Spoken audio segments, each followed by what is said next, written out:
alaihi wasallam.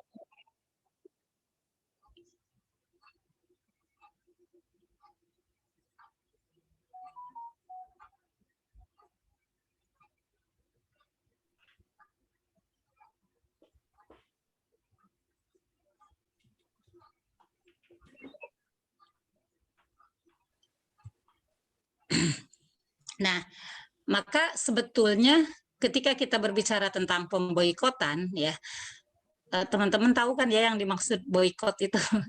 Boikot itu bahasa Indonesianya agak susah ya mencarinya. Eh, Kalau dibilang mengucilkan, kan sebetulnya misi mereka bukan hanya mengucilkan gitu ya.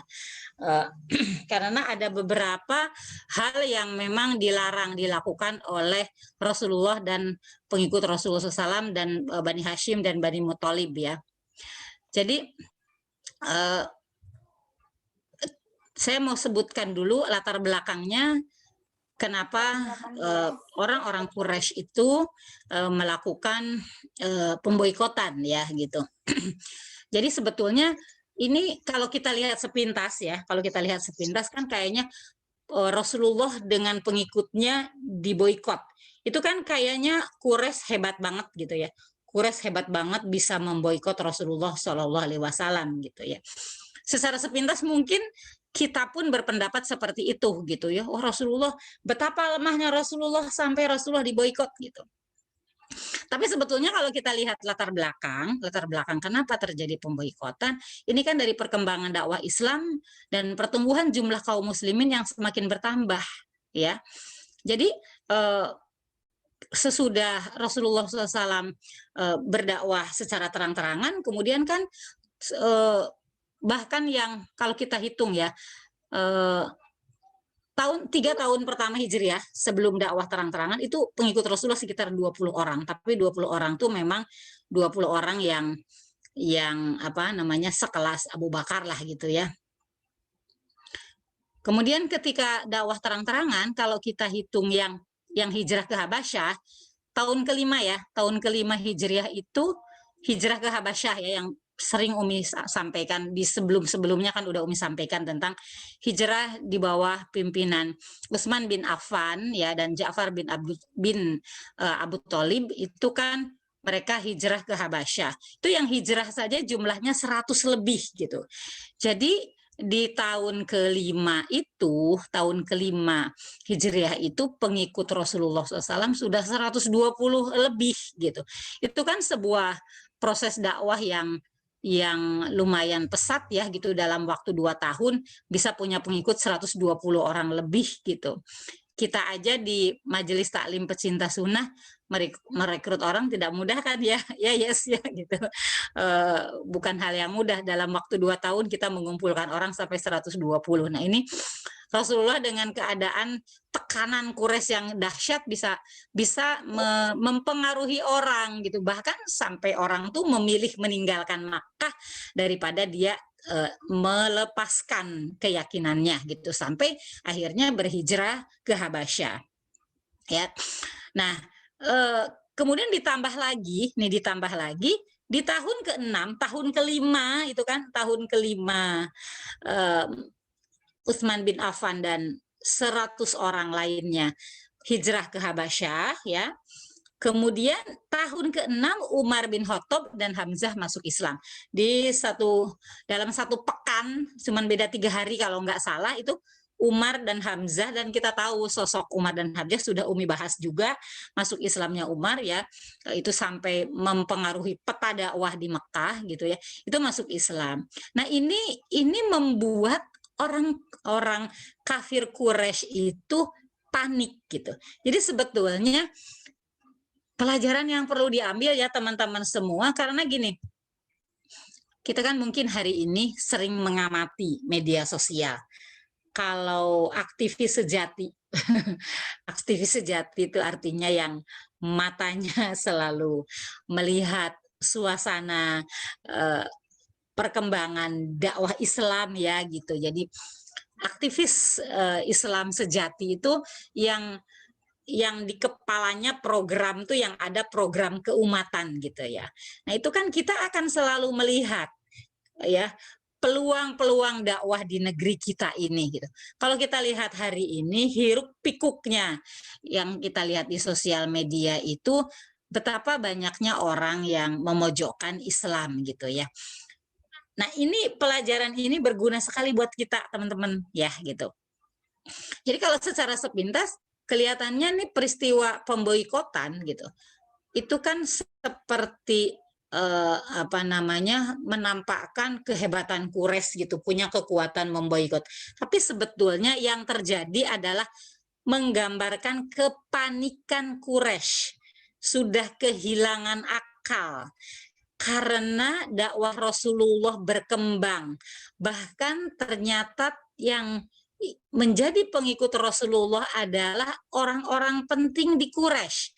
Sehingga yang ada sebetulnya Quraisy, Abu Jahal dalam hal ini ya terutama, itu panik sekali dan sangat mengkhawatirkan perkembangan dakwah Rasulullah SAW. Jadi itu sebetulnya latar belakangnya, ditambah lagi gagalnya negosiasi Quraisy di Habasyah. Jadi kan ketika Utsman bin Affan ya kemudian Ja'far bin Abi Thalib memimpin hijrah ke Habasyah, Quraisy mengirimkan Amr bin As ke Habasyah. Amr bin As ini tokoh Quraisy ya, tokoh muda Quraisy yang sangat dekat dengan pemimpin Habasyah yaitu Raja Najasyi. Sangat dekat hubungannya karena pedagang Quraisy itu kelas bisnis mereka kan kelas dunia. Jadi mereka kalau berdagang itu ke luar negeri, salah satunya berdagang ke Habasyah. Jadi Amr bin As itu merasa begitu dekat dengan Raja Najasyi sehingga mungkin mengecilkan ya usaha ini, gampang lah, aku kan dekat sama Raja Najasyi sehingga aku bisa mempengaruhi beliau lah gitu untuk mengembalikan orang-orang Islam yang hijrah ke Habasyah gitu ya. Ternyata gagal dengan kepandaian negosiasinya, dengan kepandaian orasinya ya. Amr bin As ini ternyata kalah gitu dengan penjelasan yang sangat gamblang dari dari Ja'far ya, kan Ja'far bin Abi Thalib ini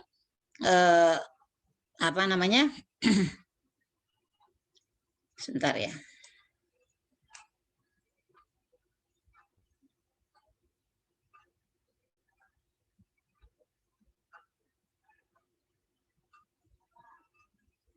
Ja'far bin Abi Thalib itu kan menjelaskan ketika ditanya oleh Raja Najasyi kenapa kamu berhijrah, itu kan saya sudah sampaikan di sini sebetulnya bagaimana penjelasan Ja'far bin Abi Thalib menjelaskan tentang dahulu kami berada dalam jahiliyah ya, kami saling membunuh, di antara kami saling mendolimi ya, di antara yang kaya kemudian bisa menguasai yang miskin gitu ya, kemudian kami menyembah berhala ya, kami meminum khamr, berzina gitu. Itu menjelaskan bagaimana perbuatan-perbuatan jahiliyah yang dahulunya mereka lakukan.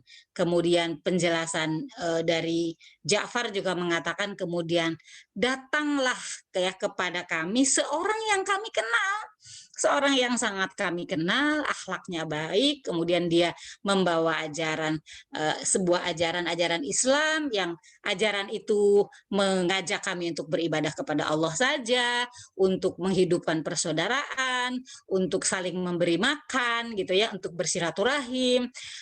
Nah, itu penjelasan itu oleh Raja Najasyi sangat diterima sehingga Amr bin As gagal untuk negosiasi dan gagal untuk mengembalikan orang-orang Mekah yang hijrah ke Habasyah, sehingga orang-orang Mekah, orang-orang Muslim yang hijrah ke Habasyah ini dengan nyaman bisa tinggal di negerinya Raja Najasyi di Habasyah ini, bahkan sampai nanti Rasulullah sudah berhijrah pun ada yang kemudian baru menyusulnya ya, termasuk Ja'far ini sudah tahun-tahun apa namanya, udah tahun menjelang menjelang perang Mutah ya, menjelang perang Mutah itu baru Ja'far menyusul ke Madinah gitu ya.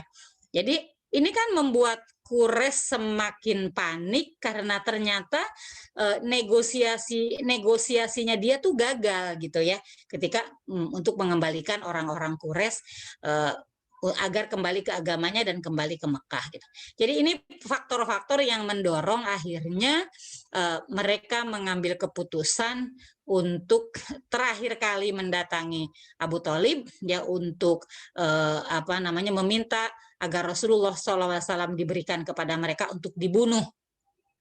Bahkan mau ditukar aja ya, Abu Thalib, kami memberikan kepadamu seorang pemuda yang ganteng ya, kemudian kau berikan kepada kami Muhammad gitu ya untuk dibunuh. Kata Abu Thalib, enak saja kamu memberikan pemudamu kepada kami untuk kami rawat, dan aku harus memberikan ya laki-laki yang terbaik dari kami untuk kamu bunuh gitu. Dan nah ini yang kemudian kegagalan juga negosiasi dengan Abu Thalib untuk membunuh Rasulullah Shallallahu Alaihi Wasallam gitu ya.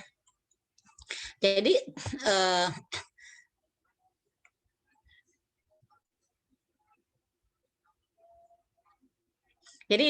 ini penjelasan dari apa namanya, penjelasan dari Ibnu Hajar ini bisa memberikan gambaran kepada kita tentang latar belakang dari pemboikotan ya. Ibnu Ishaq, Musa bin Uqbah, dan ahli Maghazi lainnya menyatakan bahwa ketika Quraisy melihat para sahabat telah menetap dengan aman di negeri lain, yaitu negeri Habasyah, Umar memeluk Islam dan Islam semakin berkembang di antara kabilah-kabilah, maka Quraisy sepakat untuk membunuh Rasulullah SAW. Mengetahui hal itu, Abu Thalib mengumpulkan Bani Hashim dan Bani Muthalib. Mereka lalu menarik Rasulullah SAW ke dalam Syi'ib untuk melindungi beliau dari pihak-pihak yang ingin membunuhnya. Jadi sesudah melihat Quraisy semakin panik, maka Abu Thalib ini begitu karena sayangnya sama Rasulullah SAW, memanggil ya dari Bani Hashim ya, dari artinya dari anak cucu keturunan Hashim, dan juga dari Bani Muthalib ya. Ada Abdul Manaf itu kan punya anak 4 ya, Hashim, Abdul Muthalib, Naufal, dan Abdul Syams. Jadi yang terpisah berarti kan Bani Naufal dan Bani Abdul Syams ya. Bani Abdul Syams tidak ikut di apa namanya, kesepakatan ini ya. Jadi Bani Abdul Syam itu yang di bawahnya ada Abu Sofyan ya. Itu Bani Abdul Syam gitu. Itu kan masih anaknya dari Abdul Manaf gitu. Jadi paling tidak kan udah dipecah tuh ya kekuatan dari Abdul Manaf gitu, udah terpecah, sehingga karena ada keluarga Al-Muthalib juga yang bersama-sama untuk melindungi Rasulullah SAW. Maka teman-teman, jadi target dari pemboikotan ini ya sebetulnya adalah Banu Hashim dan Bani Muthalib. Jadi kan Bani Hashim dan Bani Muthalib itu tidak semuanya masuk Islam. Tapi walaupun mereka tidak masuk Islam, tapi mereka melindungi Rasulullah SAW. Tidak membiarkan Rasulullah SAW dibunuh. Itulah sistem qabilah ya, sistem qabilah yang mungkin di kita tuh emang nggak ada sistem yang kuatnya seperti itu gitu ya. Kuatnya mereka untuk melindungi qabilahnya itu memang di tempat di kita tuh, walaupun di Indonesia ada asobiyah, ada kesukuan, tapi asobiyahnya tuh tidak sekuat, tidak sekental asobiyah yang ada di sistem qabilah di Arab sana gitu ya. Jadi targetnya mereka adalah bagaimana agar Bani Hashim itu mendapatkan kesulitan, juga Bani Muthalib mendapatkan kesulitan, sehingga Bani Hashim dan Bani Muthalib ini tidak memberikan perlindungan kepada Rasulullah SAW, sehingga Rasulullah mudah untuk dibunuh oleh mereka gitu ya. Jadi target mereka tuh sebetulnya membunuh Rasulullah SAW dengan cara memboikot ya Bani Hashim dan Bani Muthalib ya. Jadi target pemboikotan adalah pendukung Nabi Sallallahu Alaihi Wasallam yang terdiri dari keluarga Rasulullah SAW yang mendukung karena faktor asabiyah, yaitu Bani Hashim dan Bani Muthalib, kemudian para sahabat Rasulullah SAW yang mendukung karena telah beriman. Jadi pendukung ya atau yang diboikot ini masih ada juga orang yang belum beriman gitu, yaitu karena ikatan kobilah, ikatan asobiyah, kobilah, gitu ya. Jadi kalau sudah kobilahnya diganggu, memang mereka sejak zaman jahiliyah gitu ya.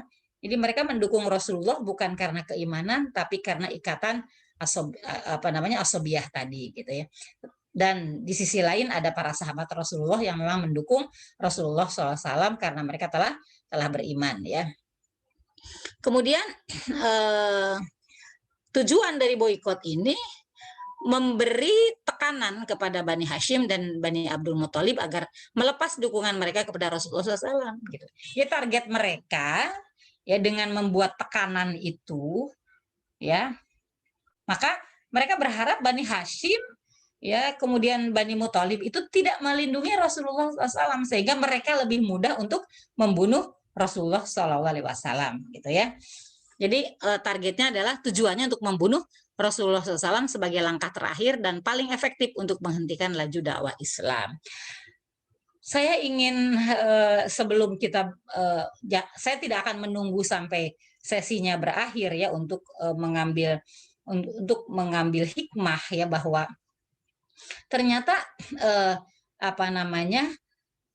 kadang-kadang kita umat Islam tuh suka punya perasaan inferior ya, punya perasaan inferior, nggak percaya diri, nggak pede, seolah-olah musuh kita itu banyak banget gitu ya, teman kita lebih sedikit dengan kekuatan yang sangat minim gitu ya.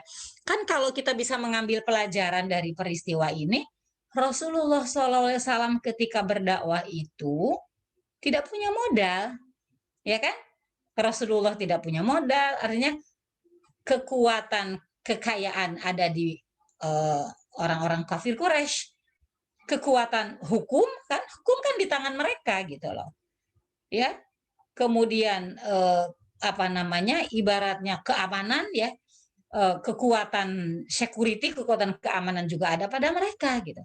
Rasulullah SAW itu tidak punya apa-apa gitu. Pengikutnya dari 1, 2, kemudian semakin banyak.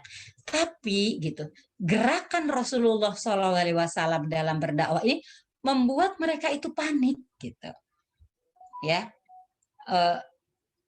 Rasulullah yang tidak punya apa-apa, modal Rasulullah berdakwah kan Al-Quran, wahyu yang diturunkan oleh Allah Subhanahu Wa Taala. Gitu.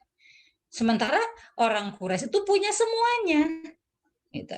Tetapi ternyata membuat mereka panik. Jadi sebetulnya ketika mereka sudah melakukan tindakan-tindakan yang sangat represif itu menggambarkan kepanikan musuh kepada umat Islam. Ketika mereka itu melakukan tindakan-tindakan yang tidak rasional gitu, itu sebetulnya menggambarkan kepanikan mereka dan ketakutan mereka terhadap berkembangnya dakwah Islam gitu ya. Itu perlu dipelajari juga oleh kita sehingga umat Islam tuh jangan selamanya itu menjadi inferioritas gitu ya. Kita tuh merasa lemah, merasa nggak percaya diri ketika kita berdakwah gitu. Maka proses ya yang dialami oleh mereka untuk menuju kepada boikot itu, orang Quraisy mengadakan sidang. Mereka memang terbiasa ya seperti itu. Mereka melakukan sidang untuk menyepakati pasal-pasal pemboikotan. Jadi mereka juga membuat satuan kerja gitu ya, membuat untuk berkoordinasi bagaimana membuat pasal-pasal. Kan pasal itu bisa dibuat oleh mereka ya, ketika mereka kalau sebuah rejim penguasa itu kan bisa membuat kapan saja pasal-pasal hukum sesuai dengan yang mereka butuhkan gitu ya. Nah, pasal-pasal pemboikotan ini dibuat oleh mereka. Kan mereka punya Darun Nadwah ya, Darun Nadwah peninggalan Kusoi ya, sebuah bangunan di mana mereka sering berkumpul di sana untuk menyelesaikan persoalan-persoalan Quraisy ya. Nah, mereka bersidang untuk menyepakati pasal-pasal pemboikotan yang akan dikenakan kepada para pendukung Rasulullah Shallallahu Alaihi Wasallam gitu. Jadi sebetulnya kalau kita tarik ya kepada zaman kapanpun, sirah ini akan senantiasa relevan kalau kita pelajari di masa kapanpun. Makanya penting bagi kita untuk memahami sirah ini eh, lebih mendalam dengan analisa-analisa yang sangat eh, apa teliti gitu ya, sehingga kita bisa menarik pelajaran-pelajaran dari sirah ini ya, terutama teman-teman yang memang aktif di dunia dakwah ini wajib sekali untuk belajar sirah, karena dengan mempelajari sirah ini akan sangat menguatkan pemahaman keislaman kita gitu ya. Eh, karena sirah itu kan peristiwa yang terjadi di seputar Rasulullah SAW ketika Rasulullah SAW itu melaksanakan Al-Quran gitu. Jadi ketika kan Al-Quran itu isinya kan tulisan wahyu dari Allah Subhanahu Wa Taala dalam bentuk tulisan yang kita baca itu gitu ya. Kata kata Ali bin Abi Thalib itu, dia hanyalah tulisan ya, yang tertulis di antara dua cover gitu ya. Tergantung ada seorang rijal, ada seorang rojul yang tampil enggak gitu untuk mengekspresikan, untuk mengamalkan, untuk melaksanakan, atau untuk mempraktekkan Al-Quran itu gitu. Sedangkan sirah itu adalah rentetan peristiwa yang terjadi di seputar Rasulullah Shallallahu Alaihi Wasallam di saat Rasulullah itu mengamalkan wahyu. Maka kan penting sekali bagi kita untuk mempelajari fenomenanya yang ada di seputar Rasulullah SAW. Bagaimana, apa yang terjadi ketika Al-Quran itu diamalkan oleh Rasulullah SAW, sehingga kita bisa mengambil pelajaran-pelajaran dari peristiwa sirah. Jadi memahami sirah itu sangat menguatkan pemahaman kita tentang Islam itu sendiri. Orang tidak belajar sirah, tidak memahami sirah itu, kalau kita belajar Islam hanya dari potongan-potongan hadis saja, itu pemahaman Islam kita bisa jadi bisa hanya parsial gitu. Kita kan sebetulnya dalam sebuah hadis itu, potongan hadis misalnya ada satu matan ya, potongan hadis itu kan kadang-kadang menceritakan sebuah peristiwa gitu ya. Nah, dengan belajar sirah kita menjadi tahu itu hadis itu diucapkan oleh Rasulullah SAW pada saat kapan, suasananya seperti apa latar belakangnya yang kemudian menjadi sebab keluarnya hadis itu gitu ya, seperti itu. Nah, jadi ini kondisinya bagaimana Quraisy itu kemudian membuat pasal-pasal pemboikotan, kemudian membubuhkan kesepakatan tersebut dalam tulisan, ditulis ya, ditulis bahkan kalau di sini di kitab Rohikil Mahtum ini disebutkan penulisnya ya, penulisnya adalah Barid bin Amir bin Hashim ya. Rasulullah kemudian mendoakan keburukan atas dia dan dia pun mengalami kelumpuhan di tangannya sebagai doa. Jadi kemudian apa yang sudah disepakati oleh mereka, poin-poin pemboikotan itu ditulis tadi oleh orang yang namanya Barid bin Amir bin Hashim, dan Rasulullah mendoakan orang tersebut dan orang itu kemudian lumpuh ya, karena ya menulis sesuatu untuk mendolimi orang banyak gitu ya, dan Rasulullah SAW mendapatkan perlindungan dari Allah Subhanahu Wa Taala ya. Uh, itu kira-kira yang kemudian proses-proses menuju kepada pemboikotan. Nah, ini pasal-pasal pemboikotan ya, sebagai berikut. Jadi begini, Rasulullah itu kan dikumpulkan di Syi'ibnya Abu Thalib. Jadi berkumpul di situ, bahkan Rasulullah meninggalkan rumahnya ya, untuk keamanan Rasulullah SAW. Bahkan tidurnya pun Rasulullah itu di tempat tidurnya Abu Thalib, karena Abu Thalib sangat khawatir sekali kalau sewaktu-waktu mereka nyelonong kemudian membunuh Rasulullah SAW gitu. Nah, di antara pasal-pasalnya tidak melangsungkan hubungan pernikahan dengan para pendukung dakwah. Karena begini, di masa jahiliyah perbesanan itu adalah bisa mengangkat harkat derajat mereka. Saya sudah pernah jelaskan kepada teman-teman semua bahwa al-karom ya, kemuliaan itu menjadi tujuan hidup bagi orang-orang Quraisy pada waktu itu. Kemuliaan akan ditempuh dengan apa saja. Di antaranya kemuliaan itu ya diperoleh ketika dia banyak hartanya. Ya. Kemuliaan itu juga bisa diperoleh dengan gagah ya menjadi komandan perang gitu ya. Kemudian juga kemuliaan juga diperoleh dari keturunan ya, dia anak siapa, keturunan siapa gitu ya. Nah, di antaranya maka dengan adanya perbesanan, makanya kan Abu Lahab sebelum Rasulullah diangkat menjadi Rasul kan berbesan dengan Rasulullah SAW. Jadi Ummu Kulsum dan Ruqayyah itu menantunya Ummu Jamil, menantunya Abu Lahab. Untuk apa? Ummu Jamil ini kan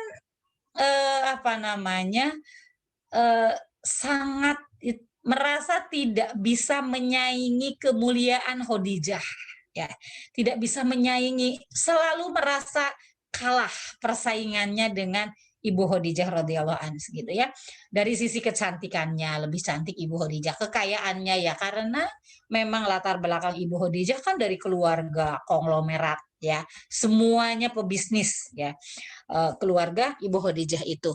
Kemudian dari sisi kemuliaannya Ibu Khadijah itu dipanggilnya aja At-Thahiroh ya, seorang yang panggilan yang sangat mulia di zaman jahiliyah gitu. Jadi nah maka Ummu Jamil salah satu caranya untuk meraih kemuliaan sederajat, mendapatkan derajat yang sama dengan Ibu Khadijah, salah satunya dengan cara perbesanan. Dengan berbesan dengan Ibu Khadijah, nama dia kan terangkat, terkatrol gitu. Sehingga dia pun ikut mendapatkan kemuliaan seperti kemuliaan, dan Rasulullah SAW itu sudah terkenal mulia akhlaknya, apalagi dia adalah cucunya Abdul Muthalib ya, keluarga Abdul Manaf itu sudah mendapatkan kedudukan yang sangat mulia di Quraisy pada waktu itu. Maka salah satu poin pemboikotan adalah tidak melangsungkan hubungan pernikahan ya, karena apa? Dengan adanya hubungan pernikahan itu kan ada diangkat derajatnya, ada kemuliaan, ada kemudahan, sehingga mereka menutup pintu-pintu ini. Dan tidak melakukan tindakan jual beli barang apapun dan tidak membenarkan cara apapun bagi mereka untuk mendapatkan bantuan logistik. Jadi betul-betul ditutup sektor ekonomi. Bahkan ketika musim haji kan 3 tahun ya berlangsungnya, berarti kan ada 3 kali peristiwa haji. Orang-orang di luar Mekah mereka kan nggak tahu, mungkin tidak tahu peristiwa ini, sehingga bisa jadi orang-orang pengikut Rasulullah ini kan membeli dagangan mereka gitu ya, karena mereka tidak tahu. Nah itu diborong dulu, diborong sama orang-orang Quraisy, dagangan orang-orang dari luar Makkah tuh diborong agar orang-orang yang diboikot ini tidak bisa membeli barang dagangan, atau kalaupun mereka bisa dengan harga yang sangat mahal sekali gitu ya. Nah, kemudian tidak menerima opsi perdamaian dan tidak menaruh belas kasihan dalam bentuk apapun. Sebetulnya poin ketiga ini mencederai kewibawaan suku Quraisy yang begitu mulia. Padahal ya kedermawanan itu merupakan juga jalan bagi mereka untuk meraih kemuliaan. Karena orang Quraisy itu ya, mereka walaupun kaya raya tapi tidak dermawan, nggak jadi mulia. Maka mereka itu berlomba untuk memberi makan gitu ya. Seperti misalnya ada salah satu kakeknya Abu Bakar As-Siddiq itu pernah memberi makan ya orang jadi makanan yang berasal dari beliau pernah diundang ke Persia, makanan raja-raja Persia yang tidak ada di Mekah. Kemudian beliau pengen menjamu orang Mekah itu dengan makanan itu, dengan cara apa? Membawa orang Persia ya yang pintar masak, memasak masakan itu kemudian dibagikan ke seluruh kota Mekah. Itu tuh karakter orang Mekah begitu. Atau misalnya diantaranya juga ayahnya Ummu Salamah ya. Ummu Salamah salah satu istri Rasulullah SAW itu orang kaya sekali gitu. Itu kalau melakukan perjalanan ke luar negeri itu kan minimal 100 orang ya mereka. kalau satu rombongan itu kafilah dagang itu akomodasinya, hotelnya, makannya, biayanya itu ditanggung oleh ayahnya Ummu Salamah gitu. Hal-hal seperti itu biasa gitu. Ya sebenarnya poin ketiga ini juga menjadi celah, menjadi aib bagi orang Quraisy karena mereka menjadi orang yang jadi orang pelit, tidak ada menaruh rasa kasihan gitu. Kemudian poin keempat, tidak bergaul, ya, tidak duduk bersama, berbicara ataupun masuk ke dalam rumah mereka hingga mereka menyerahkan Rasulullah SAW. Jadi tidak boleh bergaul dengan mereka. Padahal di antara mereka itu kan ada yang masih terikat dengan hubungan darah, ya, tidak boleh bergaul. Misalnya gini, Ibu Khadijah itu kan punya saudara, ya, punya saudara dari Bani Asad, ya, itu tidak boleh bergaul. Kayak misalkan Hakim bin Hizam itu keponakannya Ibu Khadijah. Ya beliau kalau pengen mengirim makanan ya sembunyi-sembunyi gitu. Kalau ketahuan Abu Jahal itu dilarang gitu.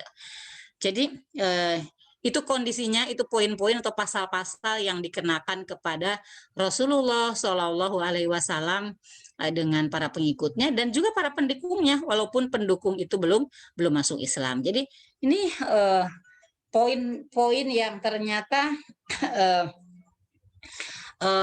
poin yang ternyata memberatkan tentunya ya, karena ini selama 3 tahun ini berlangsungnya gitu ya. Jadi bisa dibayangkan Ibu Khadijah berada di dalamnya, kemudian juga Abu Thalib ada di dalamnya gitu ya. Tentu saja Umar bin Khattab, ya, Hamzah gitu, bahkan bibi-bibi Rasulullah, ya, dan semua pengikut Rasulullah SAW. Rasulullah SAW dan para pendukungnya kemudian meninggalkan rumah, ya, dan tinggal, ya, ini dampak dari boikot ini. Rasulullah SAW dan para pendukungnya meninggalkan rumah dan tinggal bersama selama 3 tahun, mulai dari tahun ke-7 kenabian hingga awal tahun ke-10 kenabian, ya. Jadi proses menuju hijrahnya masih 3 tahun lagi, ya. Itu di akhir masa pemboikotan itu.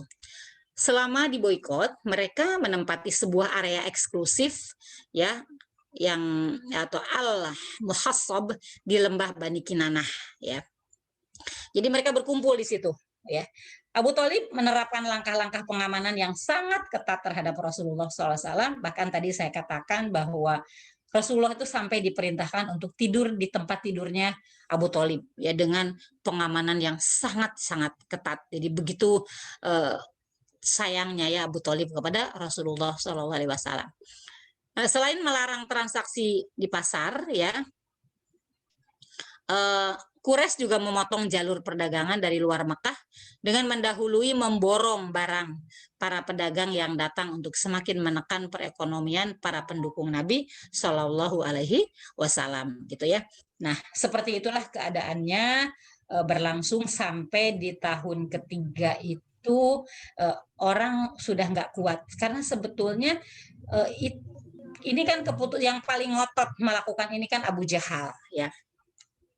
Kalau kita lihat Abu Jahal ini memang punya latar belakang yang pribadi, ya, permusuhan kepada Rasulullah atau secara umum kepada Bani Hashim itu adalah juga karena asobiyahnya. Abu Jahal ini kan dari Bani Mahzum.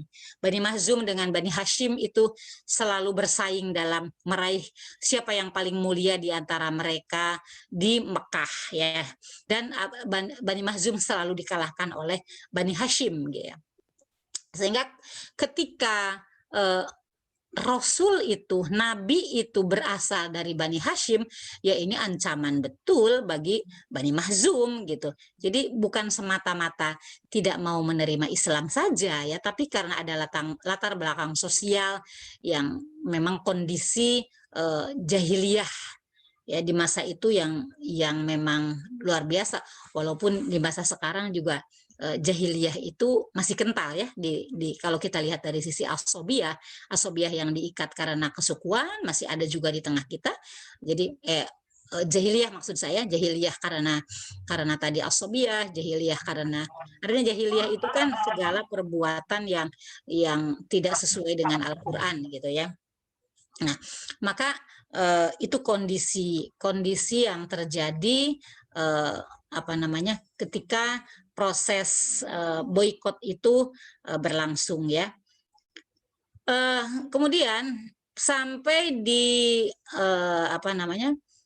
sampai kemudian di tahun terakhir, tahun ke-10 Hijriah ya.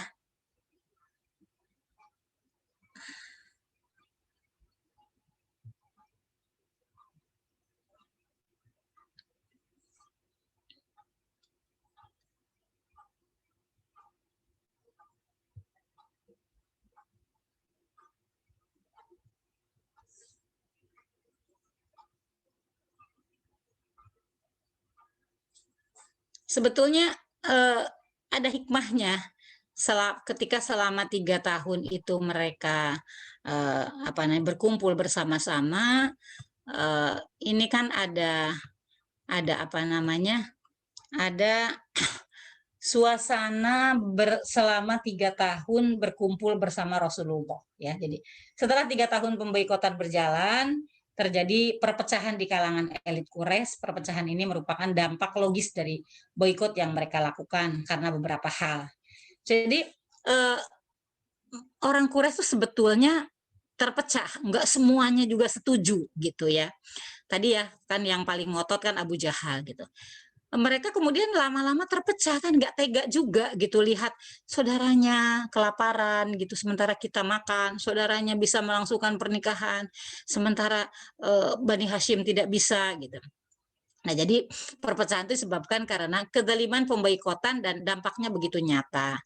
Sisi kemanusiaan dan kekerabatan tokoh-tokoh yang tidak terlalu memusuhi dakwah begitu tersentuh dan memunculkan simpati. Kan tadi orang kafir yang tidak masuk Islam ya tidak semuanya memusuhi Rasulullah SAW. Kayak Hakim bin Hizam, keponakannya Ibu Khadijah gitu ya, Abu Bakar Abuhturi, itu nanti ada tokoh-tokoh yang dia tetap musyrik tetapi tidak memusuhi Rasulullah SAW, sehingga mereka bersimpati gitu kepada Rasulullah dan mereka mencari cara gimana bisa membebaskan Rasulullah dan Bani Hashim tadi. Pemboikotan selama 3 tahun tersebut menjadi tontonan yang memalukan bagi Quraisy. Ini kan aib bagi Quraisy itu terkenal yang paling religi kan di antara bangsa Arab gitu ya. Quraisy itu kan punya yang semua orang mengakui Quraisy itu punya keutamaan, punya kemuliaan karena mereka yang mendapatkan amanah dari Allah untuk menguasai tanah suci Ka'bah ya, untuk rumah Allah Subhanahu wa taala gitu.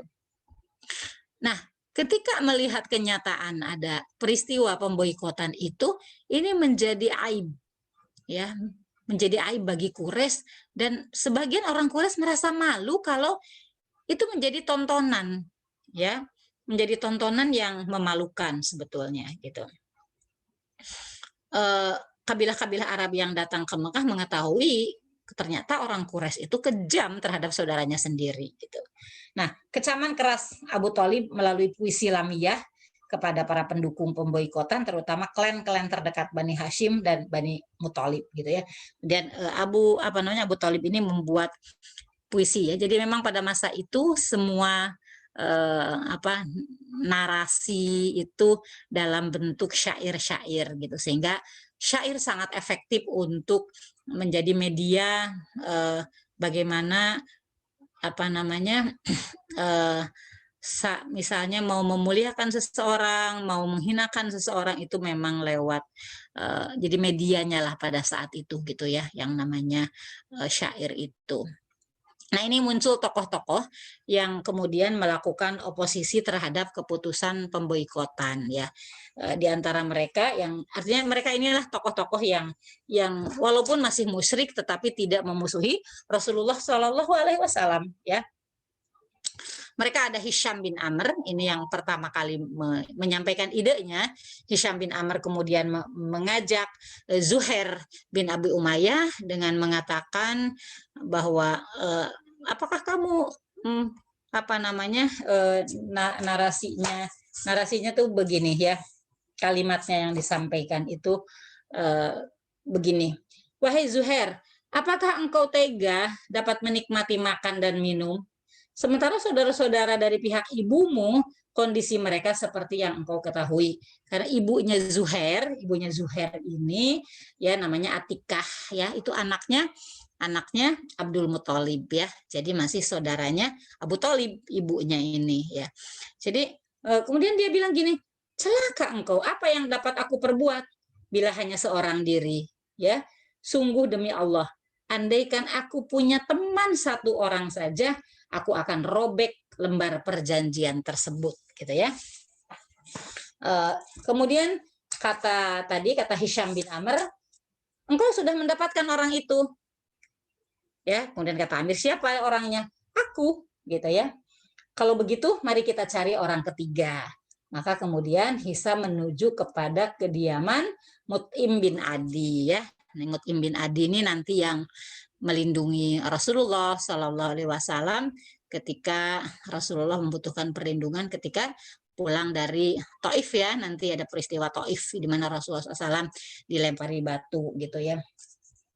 Lalu Hisham pergi menuju ke kediaman Mut'im bin Adi. Dia juga mengatakan hal yang sama gitu ya. Kemudian kamu enak-enakan saja gitu ya, sementara saudara-saudaramu itu mengalami kesusahan. Dia sama menjawab begitu gitu. Celaka engkau, apa yang bisa aku lakukan untuk menghadapi ini semuanya gitu. Karena aku nggak bisa sendirian untuk melawan mereka ya. Kemudian kata dia, mari kalau ada orang yang mau melakukan yang sama, aku mau gitu. Akhirnya dia bilang saya mau. Akhirnya jadi 3 orang kan, 3 orang. Kalau begitu carikan lagi kita orang keempat. Ini kan baru 3. Nah, orang keempat yang dituju adalah Abu Bakar al-Bukhturi ya. Jadi Abu al-Bukhturi bin Hisham, dan mengatakan hal yang sama seperti yang tadi. Kemudian dia pun bergabung dan dia membutuhkan satu orang lagi itu Jam'ah ya bin Al-Aswad, itu mengatakan hal yang sama lagi. Nah, Jam'ah ini nanti akhirnya kan jadi mertua Rasulullah SAW ya. Jam'ah ini ayahnya ibunda kita ya, ibunda Syaudah ya. Jadi itu akhirnya berlima ini mereka bersepakat untuk melakukan perlawanan terhadap peristiwa pemboikotan ini karena jiwa kemanusiaan mereka terusik melihat kondisi Rasulullah dan Bani Hashim yang demikian terdolimi ya. Kemudian sehingga setelah bermusyawarah mereka menyatakan keberatan menuntut agar pemboikotan diakhiri. Tuntutan ini dinyatakan oleh Zuhair bin Abu Umayyah sebagai juru bicara, lalu didukung secara bergantian dan terpisah oleh Jam'ah. Abu al-Bakhtari, Mut'im bin Adi, dan Hisham bin Amr. Jadi mereka membuat skenario. Nanti kita berlima, kita datang ke Ka'bah. Kan mereka biasa berkumpul di Ka'bah ya. Makanya Darun Nadwah juga ada di sekitar Ka'bah. Jadi kalau teman-teman berdiri di Rukun Yamani ya, di Rukun Yamani berdiri kemudian lihat ke sebelah sini ke arah Yamani, ke arah Yaman sana gitu ya. Nah, di situ kira-kira dulu berdirinya Darun Nadwah itu. Jadi kalau mereka kalau mereka bertawaf itu kelihatan dari Darun Nadwah gitu ya, berdekatan. Dan mereka biasa berkumpul seperti itu gitu. Mereka membuat skenario nanti yang paling dulu bicara adalah Zuhair ya. Zuhair itu kan berarti sepupunya Rasulullah, sepupu ya. Ibunya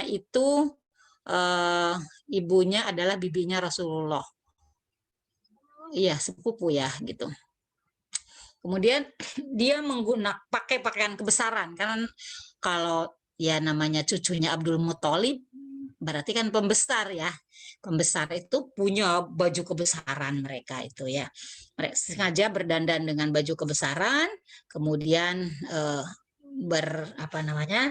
berpidato lah gitu di depan Ka'bah. Dia tawaf dulu ya. Zuhair berkata kepada kawan-kawannya, aku yang lebih dulu berbicara. Keesokan harinya mereka pergi menuju tempat berkumpul tokoh-tokoh Quraisy. Zuhair muncul dengan memakai jubah kehormatan, setelah tawaf 7 kali, ya mengelilingi Ka'bah, Zuhair berdiri menghadap tokoh-tokoh Quraisy, ya berkata, wahai penduduk Mekah, gitu ya, dia berteriak seperti itu. Apakah kita makan enak dan memakan pakaian bagus, sementara Bani Hashim di sana binasa? Mereka tidak berjual beli. Demi Allah, aku tidak akan berhenti sampai tulisan pemboikotan yang zalim itu dirobek. Ya, jadi teriak seperti itu butuh keberanian sekali gitu kan, untuk berteriak seperti itu. Tidak sembarangan orang yang berani untuk berteriak seperti itu. Ya. Makanya dia juga ketika sudah ada minimal 5 orang lah yang memperkuat dari berbagai kalangan gitu ya, sehingga berani Zuhair mengatakan seperti itu. Abu Jahal yang berada di salah satu sudut masjid berkata, pasti Abu Jahal yang paling dulu berkomentar karena dia yang paling ngotot untuk melakukan pemboikotan itu. Apa kata Abu Jahal? Demi Allah, engkau keliru. Tulisan itu tidak akan pernah dirobek, gitu ya. Tulisan tadi ya. Jadi pasal-pasal yang disepakati oleh Abu Jahal dan kawan-kawan itu digantung di Ka'bah, ditulis, kemudian digantung di Ka'bah, gitu ya, oleh mereka. Nah, Zuhair menginginkan agar tulisan itu dirobek, kemudian pemboikotan itu tidak berlaku lagi, gitu kan. Itu yang menjadi misi Zuhair dan kawan-kawan ya.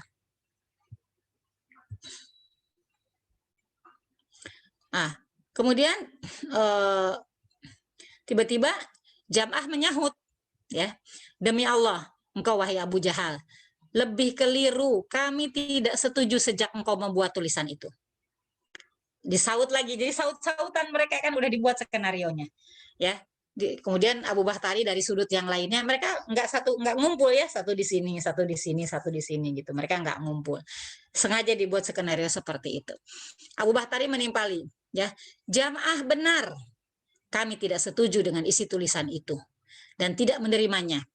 Kemudian ditimpali lagi sama Mut'im bin Adi, menyusul, kalian berdua benar, sungguh keliru siapapun yang tidak bersikap seperti kalian. Kami berlepas diri kepada Allah dari tulisan itu. Mereka masih bawa-bawa nama Allah ya, karena memang mereka percaya kepada Allah, tapi mereka kan musyrik gitu ya, percaya menyembah juga kepada kepada patung gitu. Orang sekarang ya, nggak percaya juga kepada Allah, kan lebih dahsyat lagi gitu. Hisham bin Amr pun menutup dengan pernyataan yang lebih kurang sama gitu ya. Jadi mereka saling sahut menyahut untuk meyakinkan orang-orang Quraisy bahwa Sahifah itu, perjanjian itu harus dirobek dan kemudian pemboikotan itu harus dihentikan.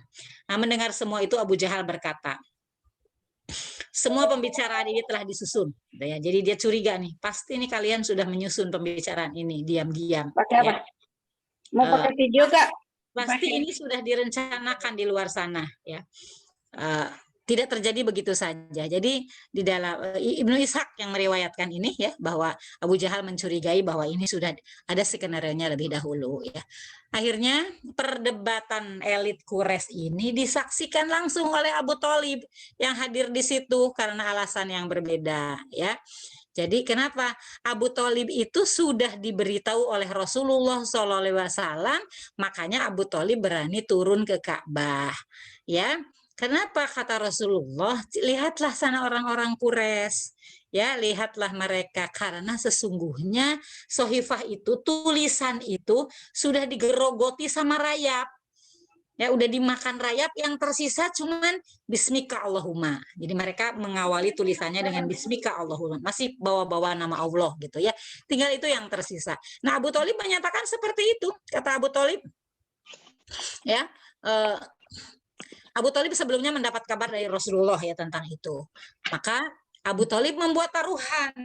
Sekarang kita taruhan ya. Dia bertaruh sama Abu Jahal bahwa saya mendapatkan pemberitahuan dari keponakanku yaitu Rasulullah ya, bahwa tulisan yang kalian tulis itu sudah dimakan rayap semuanya, yang tersisa hanya kalimat Bismika Allahumma. Kalau ya keponakanku benar, maka artinya pemboikotan itu dihentikan. Turunkan sahifah itu. Ya, dan pemboikotan berhenti. Tapi jika keponakanku itu tidak benar, aku akan serahkan kepadamu untuk dibunuh. Gitu ya kan, Abu Thalib mempercayai keponakannya tentunya. Jadi Abu Thalib membuat pertaruhan dengan Quraisy ya. Apabila kabar tersebut benar, maka Quraisy harus mengakhiri pemboikotan, tapi jika salah, maka Abu Thalib bersedia menyerahkan Rasulullah untuk mereka bunuh. Setelah Quraisy setuju, ya Abu Jahal setuju, karena dia pikir, wah, nggak mungkin itu terjadi, pasti dia bisa membunuh Rasulullah SAW. Setelah Quraisy setuju, mereka melihat tulisan tersebut, akhirnya rame-rame tuh dilihat, tuh, ayo kita lihat tulisannya, gitu. Benar enggak? Ternyata betul-betul tulisan itu sudah habis, semuanya dimakan rayap, tinggal tulisan Bismika Allahumma itu saja yang disisakan oleh rayap. Jadi setelah Quraisy setuju, mereka melihat tulisan tersebut bersama-sama. Ternyata kabar dari Rasulullah SAW terbukti benarnya, maka Quraisy pun terpaksa membatalkan pemboikotan tersebut, gitu ya. Jadi itu akhirnya berakhirlah pemboikotan itu. Nah, kita tentu saja yang hidup sesudah Rasulullah SAW harus mengambil hikmah dari peristiwa ini, karena sunatullah itu akan berputar terus. Ya, ketika kita membaca sejarah, membaca peristiwa-peristiwa yang terjadi kepada Rasulullah SAW, seharusnya kita memang mengambil pelajarannya. Hikmahnya apa nih untuk kita? Kenapa? Karena sejarah itu berputar. Ya, sunatullah itu akan berputar terus gitu ya. Hanya yang berbeda adalah pelakunya, waktunya saja gitu. Kenapa? Karena memang Allah sendiri yang mengatakan, ya Allah akan nudawiluha, akan memutar ya, semuanya itu berputar. Lah, tidak akan ada perubahan dalam sunatullah. Nah, hikmahnya apa gitu? Jadi ternyata pemboikotan terhadap para pendukung Rasulullah SAW menjadi bumerang bagi Quraisy. Tadi ya, dari sisi kehormatan, orang Quraisy itu aib gitu ya. Mereka jadi cedera kehormatannya di mata orang-orang di luar Quraisy. Boikot merupakan pendekatan kolektif seluruh elemen Quraisy sehingga dianggap sebagai tindakan legal yang disepakati oleh seluruh klan di Mekah. Hal ini berdampak buruk terhadap citra kota Mekah di mata orang luar dan mengundang simpati banyak pihak terhadap kaum muslimin. Jadi kan karena disepakati walaupun nggak semuanya, tetapi kan oleh tokoh-tokoh Quraisy, sehingga seolah-olah peristiwa pemboikotan itu menjadi kebijakan Mekah. Nah, hal inilah yang mencederai Mekah secara umum di mata orang-orang. Kan di sekitar Mekah itu banyak suku-suku kan, ada Gotofan, kemudian di sini juga ada Hawazin, ada banyak sekali lah di sekitar Quraisy itu suku-suku mereka juga punya kekuasaan. Nah, itu Quraisy juga nggak mau kan. Quraisy itu ada hubungan dagang dengan berbagai pihak, bahkan dengan Syam, dengan Yaman gitu. Dia juga nggak mau sebetulnya namanya itu sampai tercederai gitu. Kemudian kerugian terbesar Quraisy secara internal adalah terjadinya friksi. Kan akhirnya jadi mereka tidak bersatu. Terjadi perpecahan antara yang pro dan yang kontra terhadap kebijakan pemboikotan itu ya. Jadi ada perpecahan di antara elit. Jadi sebetulnya dari peristiwa pemboikotan kan yang menang tetap Rasulullah SAW ya. Dan ternyata friksi ini akan berpengaruh jauh terhadap peristiwa-peristiwa berikutnya termasuk pada perang Badar. Maka teman-teman, pentingnya belajar sirah secara kronologis, secara runtut, peristiwa demi peristiwa itu kita pelajari, karena di dalam peristiwa sirah itu nanti akan saling berkaitan.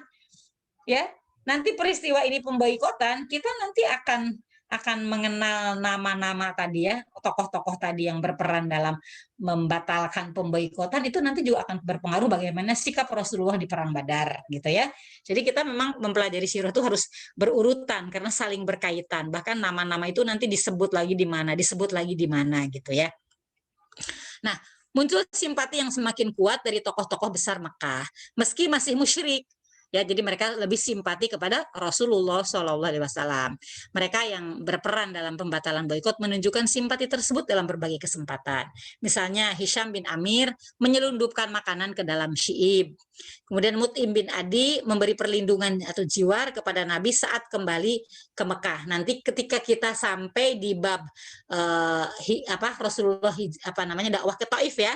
Nanti insya Allah sesudah ini kan kita akan membahas tema tentang bagaimana peristiwanya dakwah Rasulullah ke Taif. Kita akan mendapati lagi nanti nama Mut'im bin Adi berperan dari Bani Naufal ini untuk memberikan perlindungan kepada Rasulullah SAW sehingga Rasulullah dari Taif itu tidak dibunuh ya oleh Abu Jahal dan kawan-kawan.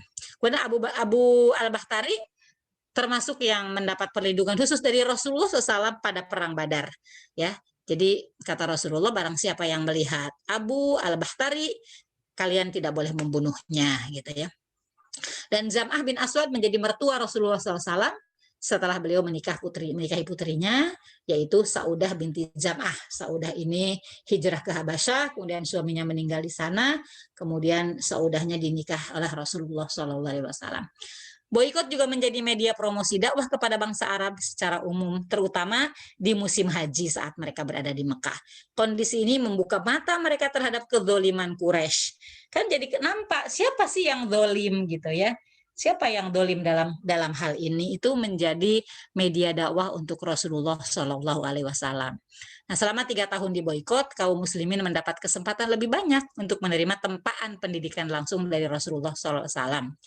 Syi'ib menjadi wahana keilmuan dan pendidikan yang sangat berharga bagi para sahabat, tokoh-tokoh besar para sahabat yang menjadi pilar-pilar kebesaran Islam di kemudian hari. Banyak yang lahir dari periode ini.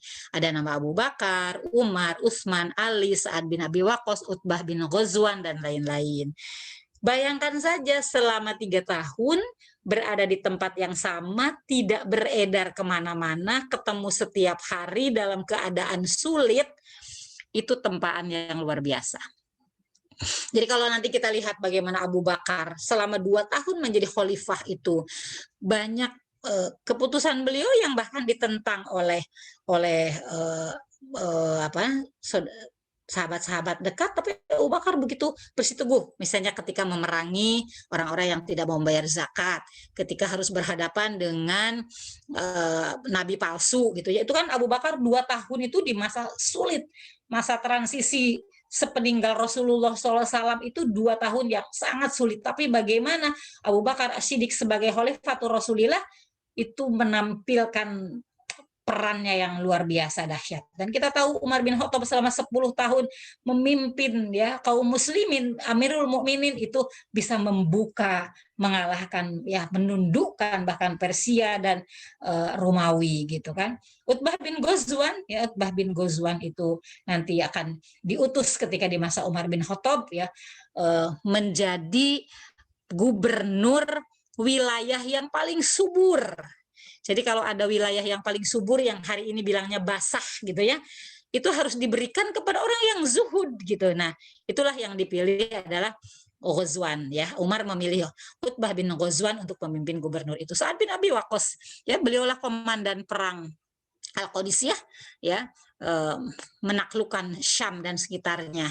Itu luar biasa sekali. Jadi kita mendapatkan kader-kader yang handal adalah ketika apa? Ketika mereka tetap kuat, tetap istiqomah, berada dalam tempaan ujian yang dahsyat gitu ya.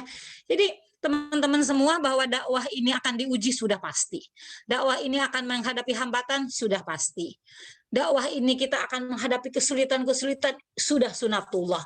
Tapi siapa yang memenangkan dakwah, siapa yang tetap istiqomah ya keluar dari ujian, itulah ya yang tidak mudah gitu ya. Ujian itu bahkan ujian kenikmatan ya. Kata Rasulullah, aku paling khawatir terhadap umatku yang diuji dengan kenikmatan. Belum tentu orang bisa selamat diuji dengan kenikmatan. Nama yang terkenal ya, fasilitas yang serba ada, kemudahan di mana-mana, apa orang bisa selamat? Belum tentu. Apalagi menghadapi ujian, siksaan, penderitaan, nama baiknya dicoreng. Siapa yang bisa kuat gitu? Makanya dakwah ya, dakwah di akhir zaman itu ketika kita berpegang teguh kepada sunnah seperti memegang bara api. Siapa yang bisa kuat memegang bara api itu? Gitu ya.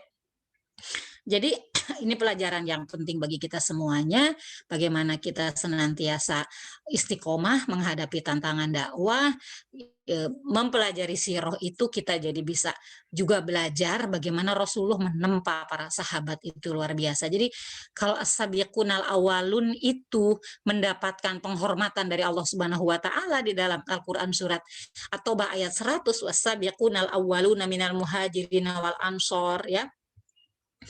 Itu waladina taba'ahum bi ihsan radhiyallahu anhum wa radu'an, itu mendapatkan jaminan keridhaan Allah Subhanahu wa taala ya karena tempaan mereka itu sangat dahsyat. Sudah hijrah ke Madinah, oh, luar biasa nanti ya bagaimana Rasulullah SAW tidak berhenti terus untuk memenangkan dakwah Islam ya. Ya Rasulullah SAW menunjukkan kematangan strategi dalam menghadapi boikot yang sangat berat. Tidak ada gejolak perlawanan dilakukan oleh pendukungnya, terlebih para sahabat yang secara pribadi tergolong kuat dan berpengaruh seperti Hamzah dan Umar. Saya pribadi ya, saya nih nggak kebayang. Kan kita udah tahu bagaimana itu Umar bergejolaknya, bagaimana itu Hamzah bergejolaknya, tidak bisa melihat kedoliman. Umar bin Khattab itu di masa jahiliyah saja tidak bisa betah melihat kedoliman. Ya, itu gimana ya Rasulullah punya strategi yang luar biasa, punya kebijaksanaan yang biasa dalam meredam kemarahan Umar, meredam gejolaknya Hamzah. Itu kan luar biasa sekali gitu ya. Ini pelajaran yang bisa kita ambil sehingga mudah-mudahan kita semakin mencintai ya pelajaran sirah ini untuk istiqomah terus belajar. Dan ya saya harapkan sih sesudah kita dari majelis ini kita buka bukunya, kita pelajari lagi gitu ya. Teman-teman boleh percaya boleh enggak gitu. Saya membolak-balik satu pelajaran tuh bisa berkali-kali gitu ya. Ketika kita mendengarkan, ketika kita mau menyampaikan, ketika kita murojaah, itu berkali-kali gitu sampai kita bisa mengambil kesimpulan dari sebuah peristiwa, bisa menganalisanya ya. Belum sih kalau kelas saya belum sampai kepada kemampuan untuk menganalisa sebuah peristiwa dengan tajam, itu belum sampai ke tingkat ke sana. Tetapi paling tidak tuh kronologis peristiwa dari satu peristiwa berhubungan dengan peristiwa yang lainnya kita bisa mengaitkan. Karena ini sangat-sangat relevan sekali dengan kehidupan umat Islam pada hari ini gitu. Jadi jangan dibayangkan belajar sirah itu kita hanya mendengarkan dongeng gitu, kisah di masa lalu yang peristiwanya masa lalu. Oh, bukan cuman itu, tapi itu adalah merupakan penjelasan dari ayat-ayat Al-Qur'an gitu ya. Karena banyak peristiwa-peristiwa yang kemudian dikomentari oleh Allah gitu ya. Misalnya turun surat Al-Anfal sesudah peristiwa perang Badar ya. Kemudian dalam surat Ali Imran Allah mengomentari peristiwa perang Uhud. Kemudian Allah Subhanahu wa taala menurunkan di dalam surat Al-Ahzab sesudah perang Khandaq gitu. Itu kan kaitannya yang begitu menempel ya, sangat erat dan kuat. Wallahu alam bisawab, mudah-mudahan apa yang saya sampaikan menambah pengetahuan umahat semuanya sehingga juga menambah semangat bagi kita semua untuk semakin maju gigih belajar sirah lebih dalam lagi. Wallahu a'lam bishawab. Yang benar dari Allah, yang salah dan kurang dari saya. Aku qouli hadza wa astaghfirullahaladzim. Assalamualaikum warahmatullahi wabarakatuh. Terima kasih Yesi, silahkan waktunya. Waalaikumsalam warahmatullahi wabarakatuh, Umi. Umi, ada yang bertanya lewat chat, boleh saya bacakan, Umi? Ya, silahkan. Assalamualaikum, semoga Umi Yus dalam rahmat dan penjagaan Allah, amin. Tadi Umi menyampaikan bahwa kita masih berada dalam fase Mekah. Mohon penjelasannya, yang dimaksud masih berada dalam fase Mekah, apakah kaitannya dengan belum hijrahnya Rasulullah Shallallahu Alaihi Wasallam ke Madinah? Jazakumullah. Itu Umi pertanyaannya. Ya. Ya, mungkin peserta ini siapa namanya yang nanya? Umu siapa tadi nih? Sebentar. Umu Zunu, Umi. Pasti beliau baru gabung ya. Jadi kan kita nih masih menceritakan peristiwa pemboikotan kan. Kita masih bercerita tentang fase dakwah Rasulullah di Mekah. Kan ini peristiwanya tahun ke-10 kenabian, bukan hijriyah. Rasulullah itu dakwah di Mekah itu 13 tahun, kemudian membangun peradaban di Madinah 10 tahun, ada 23 tahun. Yang kita ceritakan pada hari ini adalah peristiwa pemboikotan yang masih berada di fase dakwah Mekah. Rasulullah belum memikirkan Madinah. Pada waktu pemboikotan itu belum terlintas tuh yang namanya Madinah. Ya, belum terlintas yang namanya Yathrib, itu belum terlintas. Itu tahun ke-10 karena ini. Ini kan masih tahun ke-10. Nanti sesudah pemboikotan ini, di tahun ke-11 Hijriah, Rasulullah itu baru melirik Taif. Ya kan? Baru kira-kira mungkin kalau ke Taif dakwah itu lebih subur, lebih diterima, maka Rasulullah nanti ke Taif gitu loh. Jadi pada saat ini nih di peristiwa pemboikotan belum terbayang oleh Rasulullah SAW tuh ada Yathrib atau Madinah tuh belum. Gitu. Jadi memang ini peristiwa yang kita ceritakan memang peristiwa Mekah. Jadi bukan berarti saya mengatakan Indonesia fase Mekah ya, karena ada gerakan yang memahami Indonesia sekarang fase Mekah, ada yang memahami gitu. Saya tidak sedang menjelaskan itu. Saya sedang menjelaskan bahwa peristiwa pemboikotan Rasulullah itu berada di fase Mekah karena peristiwanya menceritakan peristiwa di tahun ke-10 Hijriah, Rasulullah masih Mekah, hijrahnya para sahabat itu ke Habasyah, belum ada bayangan Madinah pada saat itu. Wallahu a'lam bishawab. Demikian ya. Ya semoga Zunu bisa memahami apa yang dijelaskan Umi. Satu lagi Umi ada pertanyaannya. Assalamualaikum Umi Yus. Ya sih bisa dipin loh sebetulnya. Saya nggak lihat akunnya ya sih ya di sini. Ya sih bisa pin sendiri sebetulnya. Biar nggak cuma Umi yang kelihatan. Tapi saya kok nggak lihat ya akunnya Yesi mana ya? Ada Umi. Sih pakai iPhone Umi. Jadi co-host dia ada Umi. Ini ini. Oke. Ya.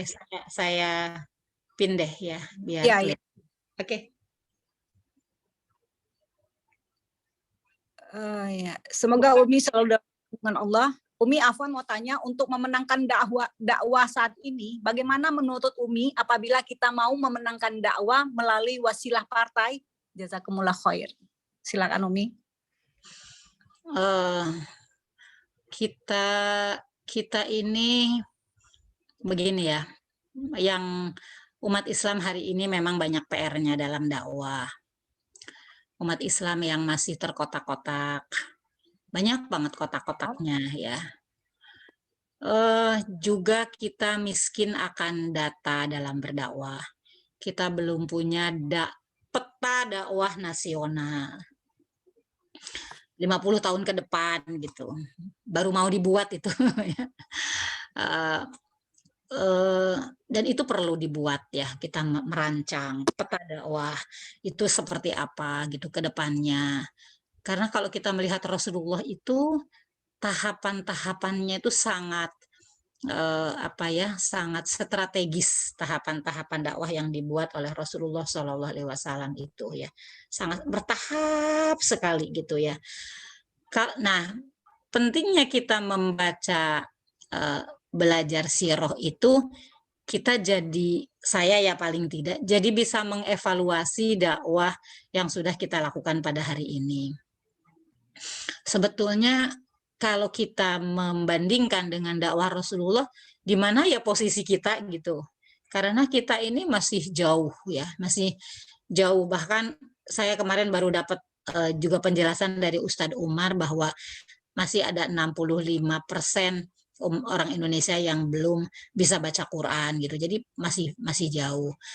Maka masing-masing dari kita di mana saja kita berada, kita melihat kondisi diri kita, juga melihat kemampuan kita, berdakwahlah sesuai dengan kemampuannya. paling tidak untuk ibu-ibu bagaimana mengkondisikan anak-anak kita untuk bisa memahami Islam secara benar. Bahkan kita giringlah anak-anak juga untuk suka dengan siroh ya. Sehingga dia juga punya gambaran tentang Islam itu yang luar biasa gitu. Islam adalah jawaban untuk menghadapi tantangan zaman, berbagai macam zaman kayak apapun, itu Islam adalah jawabannya. Nah, gimana ya kita membahasakan itu kepada anak-anak muda gitu. Itu bagi ibu-ibu paling tidak itu dulu ya, bagi ibu-ibu tuh bagaimana kita bisa memaparkan gitu ya, anak-anak kita terpapar dengan dakwah, dan terpapar juga dengan siroh gitu ya, sehingga anak-anak kita bisa memahami Islam secara komprehensif. Dia merasa bangga menjadi seorang muslim dan dia merasakan bahwa Islam adalah solusi untuk masa depan. Itu penting buat ibu memahamkan kepada anak bahwa Islam solusi masa depan itu. Nah, itu untuk ibu-ibu seperti itu gitu ya. Adapun bagaimana memenangkan dakwah dengan partai, ya bagi mereka yang sudah bergerak di bidang itu ya, kita tidak bisa menghalangi gitu ya. Kalau mereka misalnya, saya tidak mau menghukumi ya, karena para ulama sudah menghukumi gitu. Saya tuh apa untuk menghukumi, memberikan dalil kepada mereka. Saya bukan kapasitasnya untuk memberi hukum. Tetapi bagi teman-teman yang merasa bahwa itu strategis untuk berdakwah, yuk silahkan. Kan itu orang yang aktif di partai memenangkan dakwah lewat partai itu membutuhkan kafaah tersendiri gitu ya. Kalau memang orang sudah terjun di sana dan dia yakin bisa memenangkan dakwah dengan itu, ya monggo gitu. Artinya saya tidak mau masuk ke ranah hukum ya gitu, karena kalau ranah hukum para ulama sudah berpendapat, silahkan dicari pendapat ulama ini, pendapat ulama ini, pendapat ulama itu bagaimana gitu. Kalau saya dari sisi dakwah, dari sisi strategi dakwah tuh bagaimana? Kalau ada orang yang sudah berada di sana dan itu menjadi strategis dakwah dan itu bisa diupayakan, ya monggo gitu loh. Tapi kalau kita untuk ibu-ibu ya, kalau saya untuk ibu-ibu gitu, karena kita bicara di sini ibu-ibu semuanya gitu, kita paling tidak memenangkan dakwah di rumah kita dulu. Ya apa gunanya kita dakwah di luaran tapi kita tidak bisa memenangkan dakwah di rumah kita. Ya kalau ini kan jamaah kita di sini ya, Magfirah ini kan ibu-ibu gitu. Bagaimana semangat dakwah kita untuk memenangkan dakwah kita di rumah kita? Keluarga kita dulu kita menangkan dakwahnya, kemudian lingkungan sekitar kita bisa kita menangkan dakwahnya, sehingga mereka itu memenangkan dakwah bukan berarti mereka sholat udah cukup, bukan sekedar yang penting mereka sholat gitu. Tapi bagaimana mereka meyakini Islam adalah sebuah solusi, mereka juga mau memperjuangkan Islam karena Islam adalah solusi akhir zaman, solusi untuk menghadapi segala tantangan zaman, baik secara politiknya, baik secara pendidikan gitu. Jadi orang yang bergerak di dunia pendidikan, yuk kita berjuang memenangkan pendidikan Islam. Ya kan? Orang yang bergerak di bidang pendidikan, ayo kita buktikan bahwa kurikulum Al-Quran itu lebih hebat. Karena Rasulullah sudah mencontohkan, mendidik para sahabat dengan Al-Quran. Ayo kita buktikan ya bahwa ternyata pendidikan Islam itu lebih unggul. Kemudian teman-teman yang bergerak di bidang budaya gitu, ayo bagaimana budaya Islam itu yang paling nyata nih ya, bukti peradaban Islam yang paling nyata itu adalah justru dalam tata kehidupan berbudaya. Peninggalan peradaban Islam yang paling nyata, yang paling indah nampaknya justru dari sisi budaya yang ditinggalkannya. Ya kan? Belajar Islam yang benar. Coba sekarang Maroko deh, kalau kita lihat Maroko ya, pendidikannya, bangunan-bangunannya sangat indah. Itu peninggalan siapa?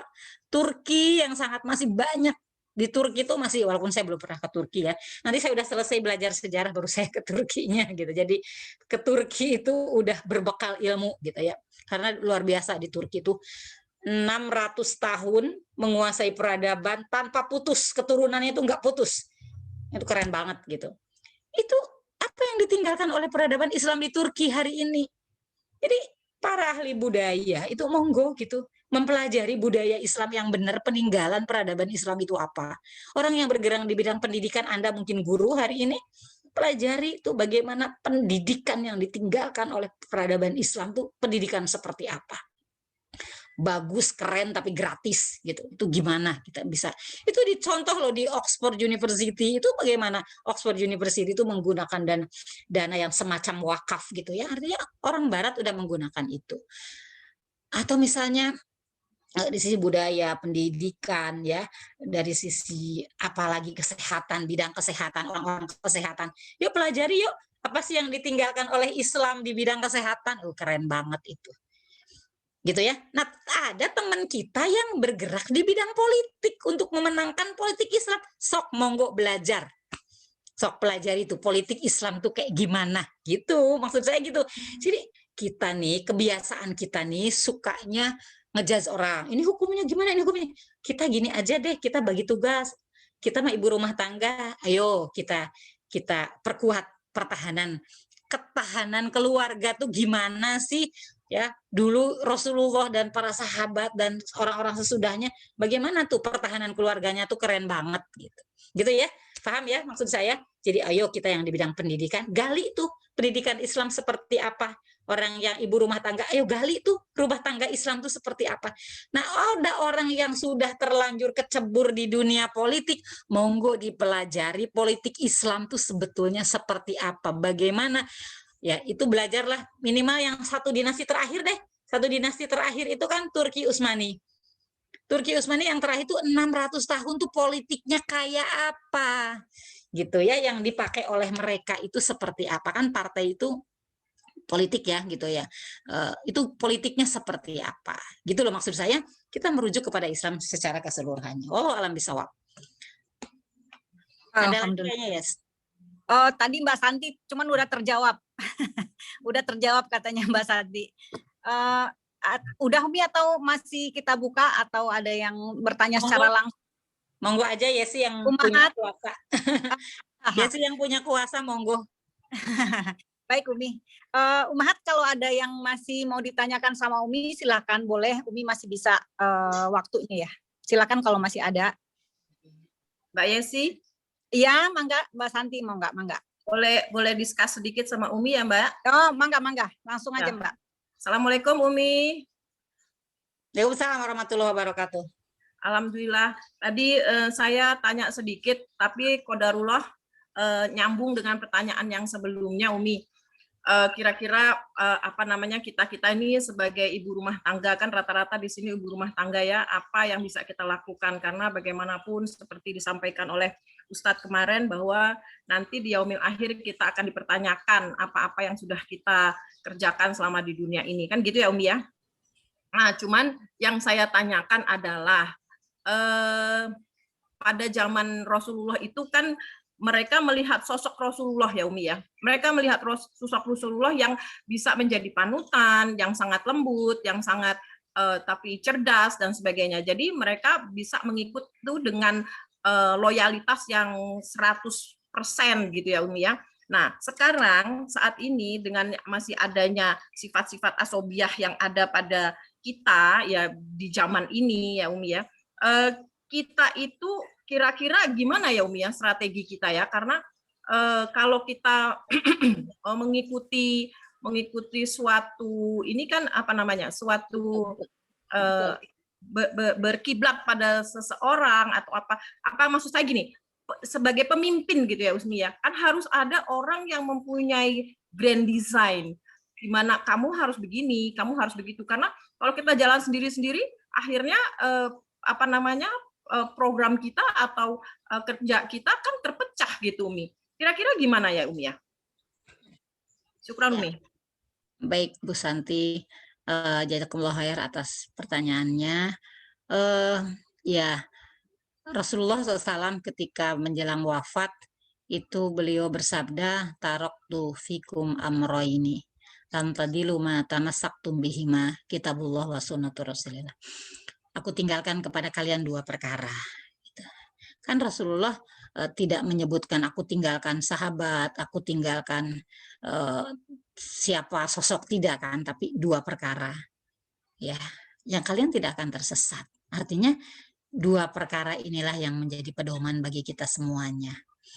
Karena apa? Karena kalau Rasulullah menyebut nama itu selain Rasulullah itu tidak ada yang maksum. Nggak bisa diikuti semuanya gitu. Manusia itu semuanya ada kekurangannya, ada salahnya. Maka yang disebut oleh Rasulullah adalah taraktu fikum amroin.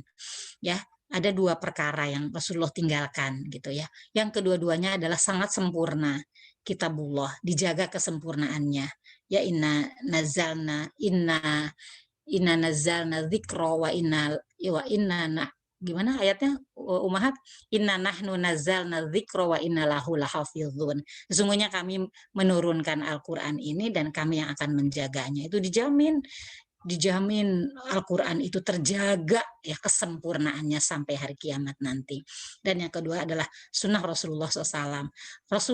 Allah menjaga as-sunnah. Allah menjaga as-sunnah ini dengan adanya sanad.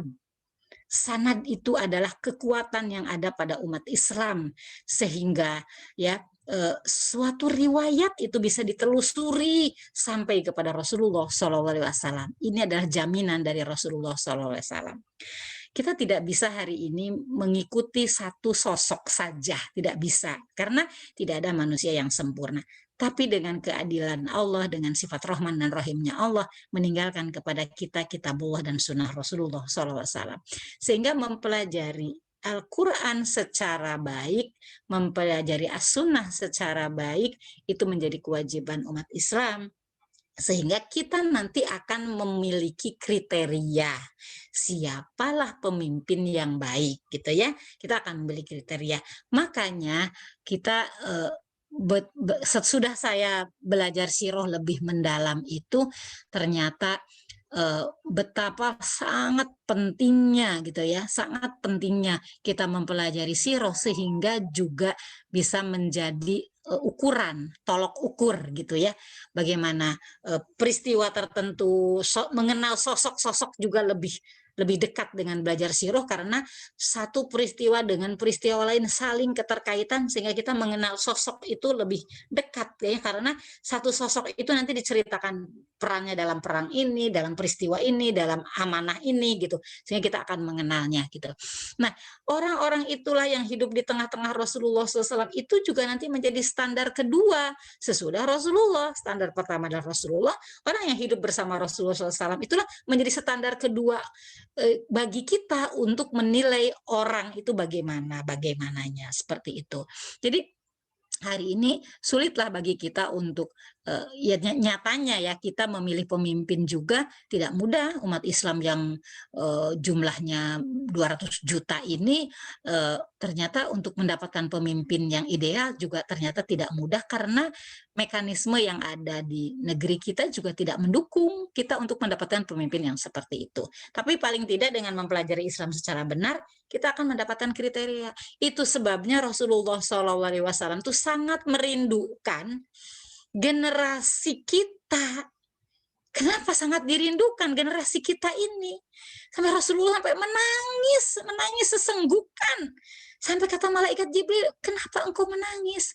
Umatku, dan itu peristiwanya bukan ketika beliau mau meninggal, ya, itu masih jauh mau meninggal, umatku, gitu.